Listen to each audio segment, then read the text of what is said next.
The film opens with a warm and joyful moment. A family is celebrating the birthday of their daughter. Her father, William, has just returned from the battlefield after serving as a Marine. He and his daughter share a very close bond, often spending time together and enjoying each other's company. The scene shifts to a nightclub in the city. Here we meet Donnie, the ruthless leader of a feared criminal gang.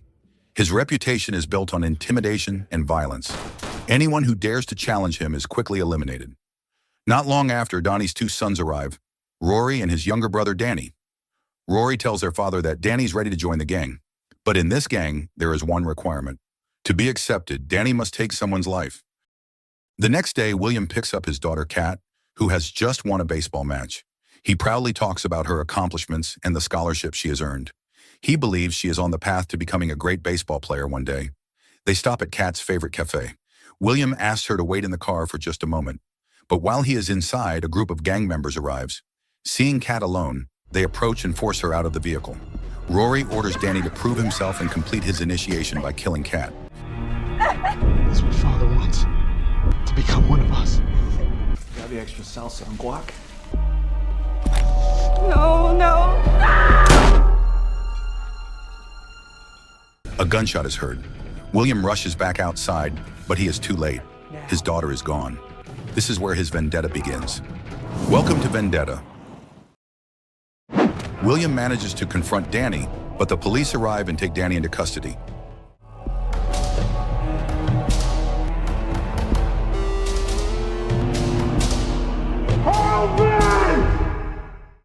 At the hospital, William and his wife receive the devastating news. Their daughter could not be saved. The loss leaves them shattered. Their world is forever changed. Days later, William learns from his lawyer that Danny will likely receive only 1 or 2 years in prison due to insufficient evidence. The case is reduced to an assault charge on William rather than the murder of Kat. The punishment feels painfully unfair. William believes Danny deserves a lifetime behind bars. When the trial begins, William's frustration reaches its breaking point. Feeling betrayed by the justice system, he decides to take matters into his own hands. He withdraws all accusations, which leads to Danny being released immediately. Case dismissed.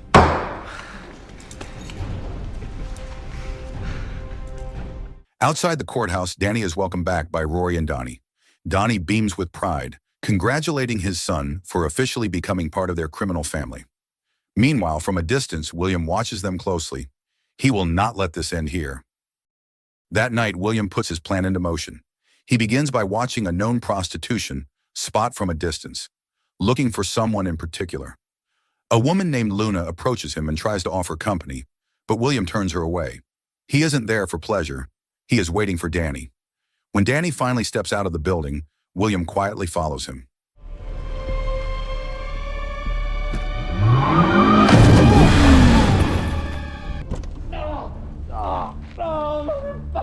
Cornered and terrified, Danny admits that he was the one who killed William's daughter. He hopes for mercy, but William doesn't hesitate. He takes his daughter's baseball bat and, driven by grief and rage, beats Danny to death.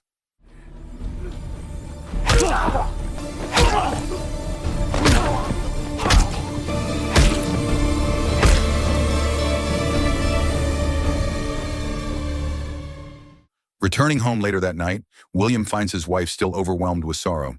The house feels heavy, filled with the silence left behind by their daughter's absence. Meanwhile, news of Danny's death spreads. Rory rushes to the scene and finds police already investigating. Yo, I can't let you in. Just told you that that's my little brother. And I just told you I need you to step back. The next morning, while William watches the gang from a distance, a detective shows up at his house. He asks where William was the previous night. William and his wife insist they were home, but the detective remains suspicious. He knows William has every reason to seek revenge. After the detective leaves, William's wife anxiously asks if he had anything to do with Danny's death. William reminds her that he is no longer a soldier. He is just a man who lost his child to violent criminals.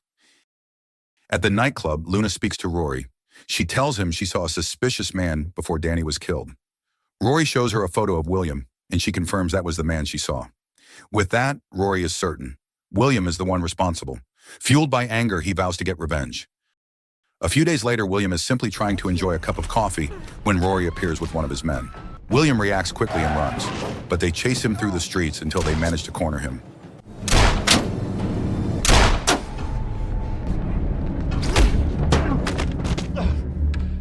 Rory taunts him, saying he is enjoying this game and orders his man to kill William. But William turns the situation around in an instant, taking down the attacker and escaping once again.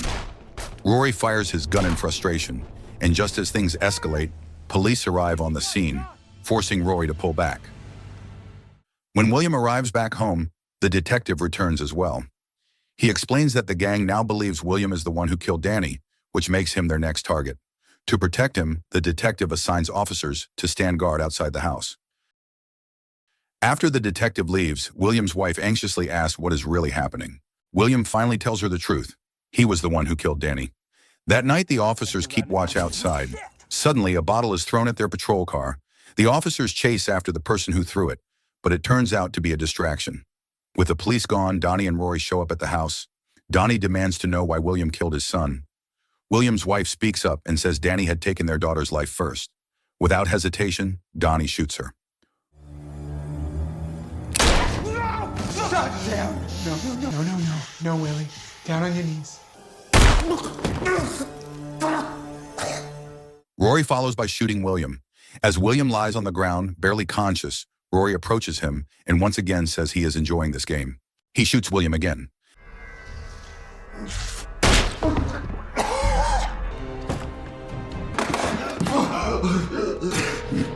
911, what's your emergency? But William survives and is rushed to the hospital. There he learns that his wife could not be saved. Now both his daughter and his wife are gone. The grief overwhelms him. Once he calms down, the detective visits and urges him to let go of this cycle of tragedy. But a few days later, once William regains enough strength, he escapes the hospital. Disguised as a janitor, he slips out and steals a car to get away. He does not return home. Instead, he checks into a small motel on the edge of town. A man named Dante, who has been watching him closely, takes notice. The next day, William withdraws all of his savings from the bank. When he returns, Dante approaches him and reveals that he knows about William's conflict with Donnie's gang. Dante offers to help and provides him with weapons. Dante shares his own painful history. Donnie's gang once killed his nephew and even shot him in the shoulder. They share the same enemy and the same anger. The following day, William begins training his body and sharpening his shooting skills. Meanwhile, Rory faces pressure from his father. Their illegal operations are falling behind, and Donnie openly says Danny was always more reliable. Once William is ready, he begins his retaliation. Using information from Dante, he tracks down one of Rory's men. A fierce fight breaks out, but William comes out on top.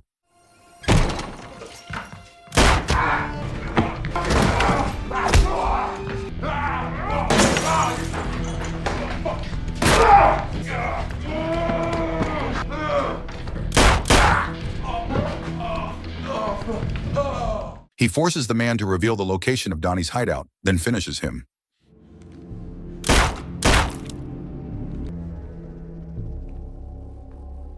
Meanwhile, the detective meets with Donnie and asks him to put an end to this conflict with William. But Donnie and Rory only laugh at the idea. They believe William is no longer a threat. The detective insists that William is still alive and has already taken down one of their men. The warning is ignored. The next day, Donnie orders Rory and his crew to finish William once and for all. He is certain William cannot stand against them alone. But as Rory and his men head out to look for him, William is already one step ahead. As soon as they leave, William slips into their base. He moves quietly and takes out the guards one by one. He pushes deeper inside the building, searching room after room, until he finally finds Donnie. Donnie realizes there is no escape. Cornered and exhausted, he begs William to end his life, but also asks him not to drag Rory into the consequences of his actions. William does not hesitate. He ends Donnie's life. At the prospect of killing you. Just kill me.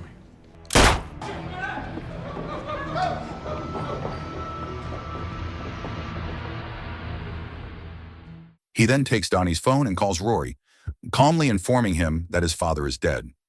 Rory immediately orders his men to return to the base. When they arrive, he finds Donnie's lifeless body. Instead of grief, Rory feels a twisted sense of relief. He never got along with his father, who constantly reminded him that Danny was the better son. Tension fills the club as Rory and his men begin searching for William. A firefight erupts. William fights hard. but he is badly outnumbered. He is forced to retreat and escape. He returns to the motel to rest and treat his injuries. But when he walks inside, Luna is already there. She recognizes him and quietly calls Rory, revealing exactly where William is hiding. Inside the motel room, Dante tends to William's wounds, trying to stabilize him. But the moment of rest is short-lived. Rory and the remaining gang members arrive at the motel. Rory heads straight to the front desk to ask which room William is in. When the receptionist refuses to give any information, Rory kills him without hesitation. He and his men step outside and call out for William. William responds immediately, firing back and starting a gunfight. He and Dante rush to their car and speed away. Rory and his crew chase after them, and the escape quickly turns into a running shootout through the streets. As things grow more desperate, Dante calls an old friend named Roach. He warns him that they are being hunted and are on their way to his auto shop. Roach immediately prepares his men, knowing trouble is coming. William and Dante eventually reach the workshop, and Rory's group is forced to fall back. Roach offers them a chance to breathe, handing them a drink and letting them gather themselves. But the peace does not last. Rory and his men break in, and another firefight erupts. In the chaos, Roach is shot and killed, and Dante is hit as well. The situation shifts, leaving William alone to face Rory. William tries to fight back, but Rory manages to shoot him. Confident and cruel, Rory once again boasts about how much he enjoys this. But this time, William is ready. As Rory approaches to finish him, William drives a screwdriver into Rory's neck. And I got you.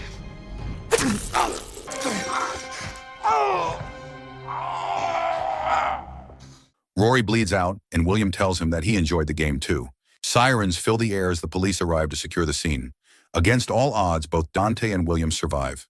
Later, the detective visits William. He thanks him, explaining that, without even realizing it, William has helped take down one of the most dangerous criminal groups in the city. The war is finally over. So the moral of the story is, if you mess with a Marine's kid, do not be surprised when your entire family reunion gets canceled permanently.